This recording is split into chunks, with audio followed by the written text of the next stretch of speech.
একজন ভদ্রমহিলা, ধরে নিন তার বয়স ৪৫, এই বয়সের একজন ভদ্রমহিলা, তার বাড়ি আমরা যেখান থেকে কথা বলছি হাসপাতাল থেকে বা হাসপাতালে বারান্দার থেকে দাঁড়ালে তার বাড়ি দেখা যায়, এত কাছাকাছি বাড়ি।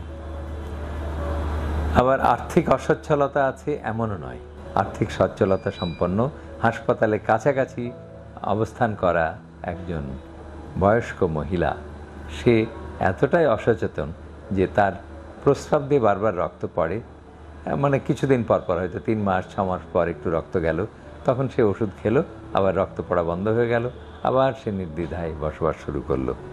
এইভাবে চলছিল তার জীবন। তারপরে যখন তার ঘন ঘন প্রস্রাব হলো, মানে প্রস্রাবকে আর ধরে রাখতে পারছে না, তখন আসলো আমার কাছে। রক্ত পড়া নিয়ে কিন্তু সে আমার কাছে আসে নাই, ঘন ঘন প্রস্রাব হচ্ছে এটা চিকিৎসার জন্য আসলো। আমরা অবশ্যই তার একটা আলট্রাসোনোগ্রাম করলাম এবং ধরা পড়লো যে তার প্রস্রাব থলি ভরা টিউমার, এই টিউমারটা কিন্তু ক্যান্সার।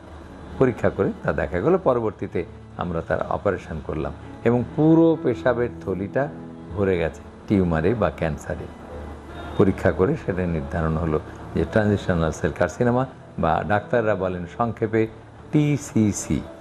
এই টিসিসি বা ট্রানজিশনাল সেল ক্যান্সার, এটা বারবার হতে পারে। একবার আমি অপারেশন করে দিলাম, বারবার হতে পারে, আবারও হয়তো ৩ মাস পরে, ৬ মাস পরে, ১ বছর পরে হতে পারে। কাজেই প্রতি ৩ মাস পর পর সিস্টোস্কোপি করে দেখতে থাকতে হবে যে আবারও হলো কিনা।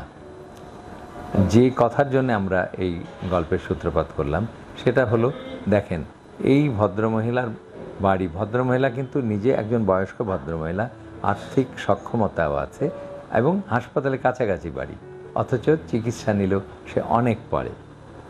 এইটা হলো চিকিৎসা নিতে অনীহার কারণে, যে মানুষের যেন সময়ে হবে না, ঠিক আছে আমার হাতের কাজটা সেরে নিই তারপরে ওই কাজটা করব, এরকম যেমন আমরা করি, সেরকম চিকিৎসার ব্যাপারে আমরা জনসাধারণরা খুবই অনীহা বা অনিচ্ছুক, যতটা অন্যান্য কাজে আগ্রহী।